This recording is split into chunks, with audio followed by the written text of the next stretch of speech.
कल्पना कीजिए, आप आधी रात को एक सुनसान रेगिस्तान में खड़े हैं। चारों तरफ सन्नाटा है।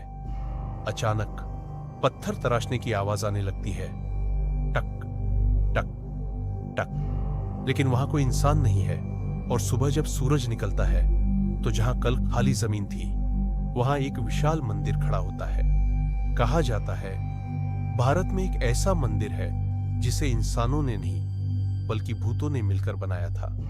राजस्थान के बाड़मेर जिले में रेगिस्तान के बीच खड़ा है कीराडू टेम्पल्स। आज यह जगह खंडहर जैसी दिखती है, लेकिन इसकी दीवारों पर बनी अद्भुत नक्काशी देखकर इतिहासकार भी हैरान रह जाते हैं।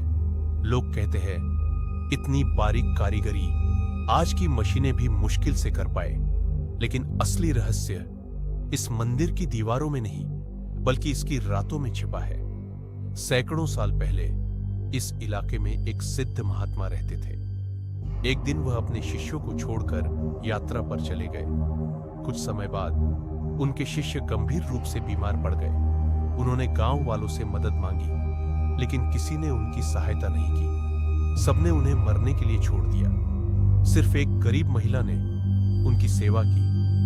जब महात्मा वापस लौटे तो उन्हें सच्चाई पता चली। उनका क्रोध भयानक था। उन्होंने पूरे गांव को श्राप दिया, कल सूर्योदय से पहले यह गांव पत्थर बन जाएगा। फिर उन्होंने उस दयालु महिला से कहा, तुम यहां से चली जाओ, लेकिन कभी पीछे मुड़कर मत देखना।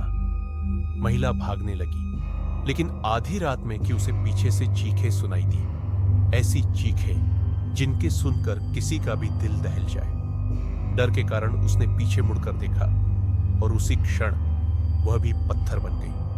लेकिन कहानी यहीं खत्म नहीं होती। स्थानीय लोगों के अनुसार श्राप के बाद पूरा गांव वीरान हो गया। फिर कई रातों तक लोगों ने अजीब आवाजें सुनी, पत्थर काटने की, हथौड़े चलने की और सैकड़ों लोगों के काम करने की। लेकिन जब वे देखने पहुंचे तो वहां कोई नहीं था। कहा जाता है वे इंसान नहीं थे, वे आत्माएं थी जो रात भर मंदिर का निर्माण करती थी और सूरज उगने से पहले गायब हो जाती थी।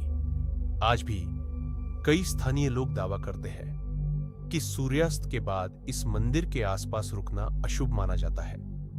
कुछ लोगों ने रात में फुसफुसाहटें सुनने की बात कही।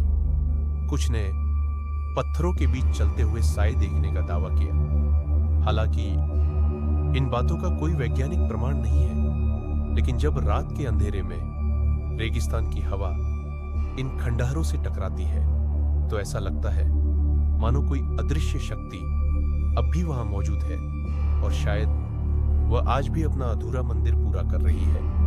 क्या यह सिर्फ एक लोक कथा है या सचमुच इस मंदिर को भूतों ने बनाया था?